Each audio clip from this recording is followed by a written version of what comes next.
കാലിക്കറ്റ് സർവകലാശാല വാർഷിക സെനറ്റ് യോഗം ഇന്ന് ചേരും. കഴിഞ്ഞ സെനറ്റ് യോഗത്തിൽ ഗവർണർ നാമനിർദ്ദേശം ചെയ്തവരിൽ 8 അംഗങ്ങളെ സർവകലാശാല അധികാരികൾ നോക്കി നിൽക്കെ SFI തടഞ്ഞിരുന്നു. മറ്റൊരു സെനറ്റ് യോഗം എത്തുമ്പോൾ സർവകലാശാലയും പോലീസും ജാഗ്രത പുലർത്തുമെന്നാണ് മെമ്പർമാരുടെ പ്രതീക്ഷ.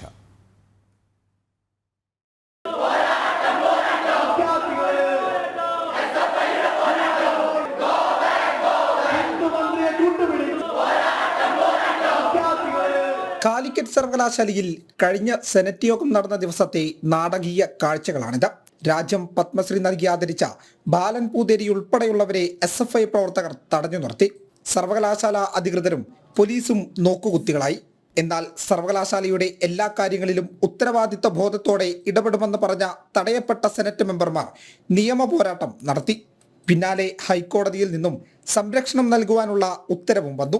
ഇന്ന് വാർഷിക സെനറ്റ് യോഗം നടക്കാനിരിക്കെ പോലീസ് ജാഗ്രത പുലർത്തുമെന്ന പ്രതീക്ഷയിലാണ് സെനറ്റ് മെമ്പർമാർ.